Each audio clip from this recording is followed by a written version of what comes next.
20 years ago, I was living out my dream of being an actress and a singer in New York, and at the time, I was a swing on the national tour of Les Miserables.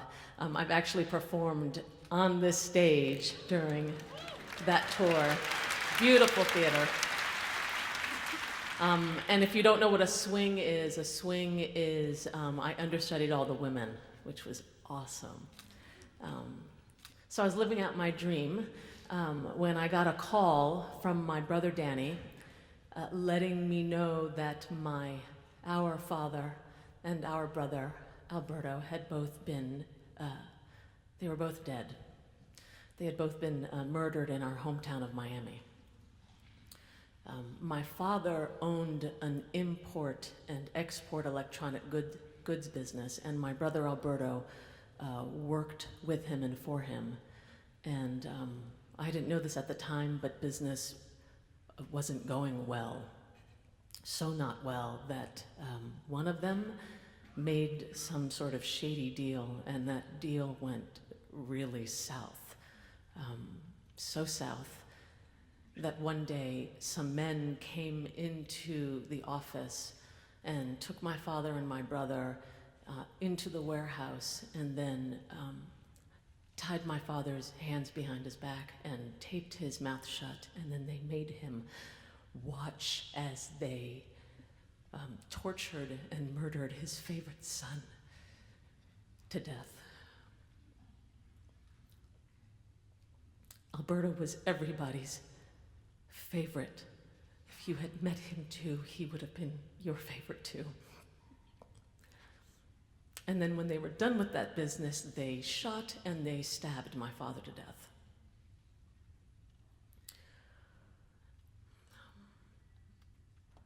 So I was in a fight with my dad when he died. I wasn't speaking to him. And the day that they died, I had this overwhelming sense of, there was this voice in the back of my head that kept telling me to call him, call them both, tell them that you love them, tell them. And I was just like, no. I had my reasons, and I thought they were good ones at the time. But when I got that call, what I did first was just fall on my knees, and I screamed out loud that I didn't tell my father that I loved him. So, after they died, my life got really small. I had always been the kind of person who was like, first one on the dance floor, first one to laugh, first one to be out there, just first. After they died, I just got off the road, stopped singing, could barely leave my house. I was almost agoraphobic, and I developed, unbeknownst to myself at the time, a panic disorder, which if you've ever, I hope nobody here has ever had a panic disorder, but if you've ever had a panic disorder, you panic because you think you might panic. It's very odd. So I'm going to say something that sounds a little crazy given what I just said, but I'm really, really lucky. I have amazing friends, and they dealt with me during this time like, okay, this is a rough patch you're going through right now, but like they never lost sight of who I was, and they spoke to me, they got me out of myself, they got me out of the house, and they never lost sight of who I was. And one day, one of these friends, Sandy, she says to me, oh, you know what we should do? Whenever one of us hears the other one say, oh, I've always wanted to do X, or I've always wanted to do Y, it becomes then the other person's responsibility to make sure that we do that. And I thought, okay, I'm like barely leaving the house, that might be a good idea for me to do. So fast forward, I don't know, maybe a few months later, she says out of the blue, she says, oh, I've always wanted to skydive.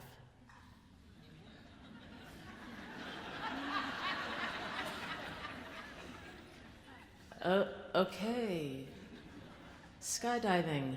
So I thought that if it was just going to be she and I that we're going to go skydiving. I was not going to skydive. And I wanted to make sure that we do, like, integrity was a big deal. Do what I say. And so I went around for a while, like, introducing, hi, my name's Anna, would you like to skydive? Hi, my name's Anna, would you like to skydive? I just figured that if I got as many people to go along that I would finally do it. So, all right, I ended up getting like 9 people to come along with us that day. So the day comes and we like pile into 2 cars. One is like a neon green Metro Geo or something like that. And the other one was this like boat of a Monte Carlo. And so we drive like 2.5 hours in the middle of New Jersey somewhere. And we get there, and the woman who's driving the Monte Carlo, the woman who has the Monte Carlo, she only has an American Express, and the place doesn't take American Express. So she's like, I'll be right back. She never comes back. And we're like freaking out because this is like, you know, way before Uber, and we didn't like, we were like, what are we gonna do?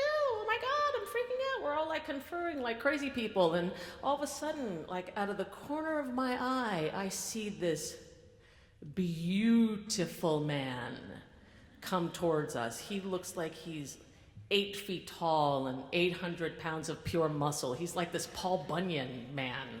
It's like, he's just coming over to us, and I think to myself, you eat, because he's Australian, and I think you eat Vegemite and vagina for breakfast every day. Start here. So, he's our jump master.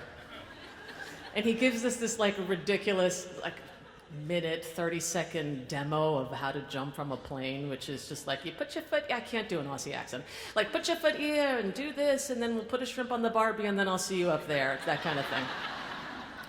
So, all right, we go to, like, we put on these like onesie outfits and like goggles, and then we go to like what is an outdoor waiting room, and then we're there, and then we watch people go up and fly up, and then they fly, and then they come down to the ground, and it's great.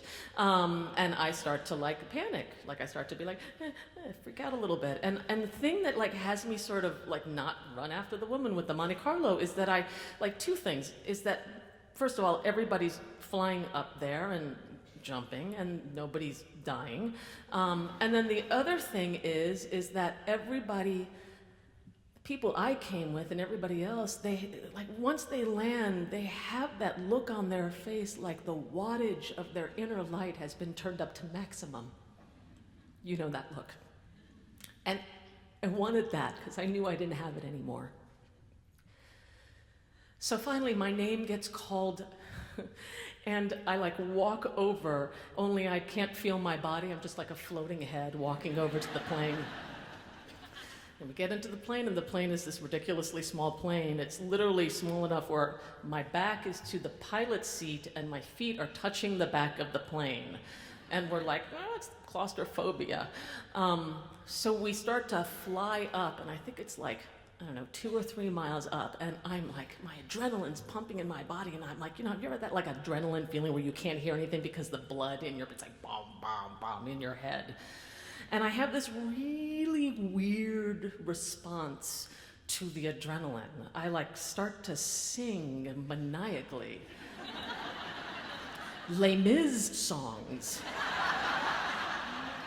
This one in particular. But the tigers come at night, with their voices soft as thunder, as they tear your hope apart, as they turn your dream to shame.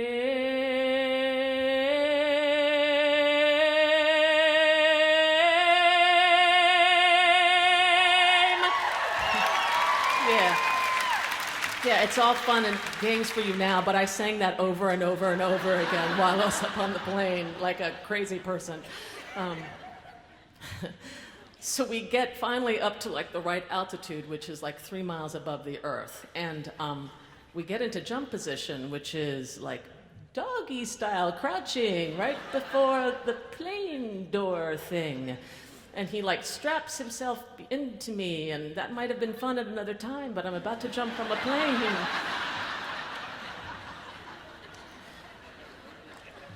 And he opens up the flap, and it's shocking because it's like freezing air that rushes in, and it's like August. It's hot down below, but it's cold up there.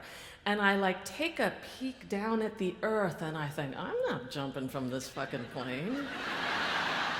The hell was I thinking jumping? I'm not doing this. And I start to like, at this point, I am saying this so calmly, but at that point I was just like, panic. I start to like, I can't. And he's in my ear like, ready? And I'm, no, I'm not just, no.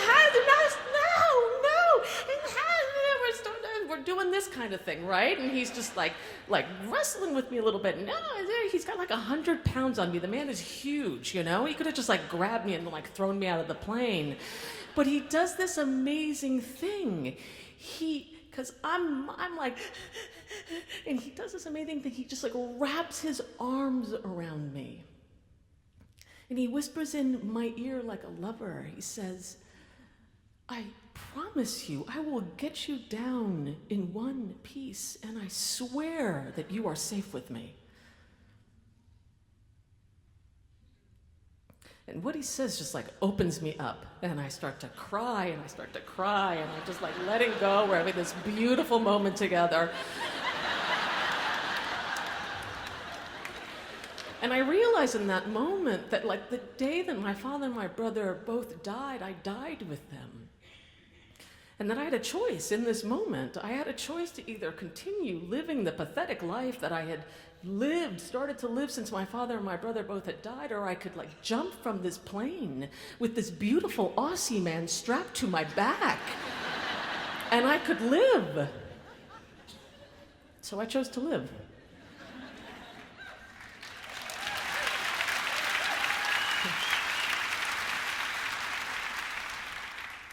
So then we really get into jump position, which is insane. It's 1 foot on the wing, a knee inside the plane, straddling the open air. Your earth is just, you ready? Yeah, I'm ready. Okay, let's do it. So we jump, and as we jump, we like start facing the earth, and then he turns us around, and I see the plane leave, or we're leaving the plane actually, and then we turn back around, and then we're facing the earth. And I don't know if anybody's ever gone skydiving, but the earth comes at you pretty quickly. And then we go into full like flying position, and it's so loud. You're like your lips are literally wrapped around your face. The air is just like, you know, and like at the time I'm just like, and I can't process this at all. I can't process. All I'm feeling is like my panic and my despair and my rage and my grief and all the missing of my father and the fact that I didn't say anything, and all that is just like going there and going there.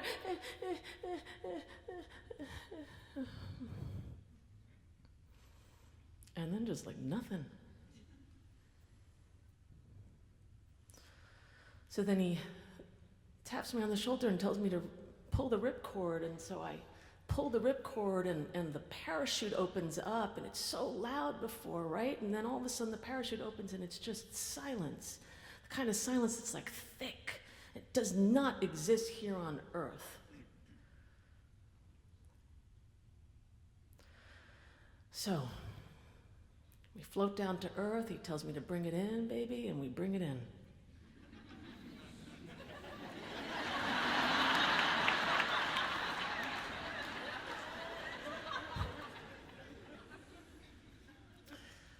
My friends all come over to me, and they've got their light up to maximum, and I can feel my own light up to maximum, and we just pile into that stupid neon green Metro Geo like Keystone Cops, and we don't even drive back to New York. We float back to New York, back to my life, back to figuring out how I could live my life again, one day at a time. You know, part of it is, the thing is that I had all this love to give to my father and my brother that I didn't give. And when you don't give love, it rots inside of you. So my life rotted for a little while. But when I jumped from that plane, it stopped. I started figuring out how to tell people, I love you, even when I was angry, even when I was really angry. I also told people when I was really angry. I stopped letting things rot inside of me. Thank you.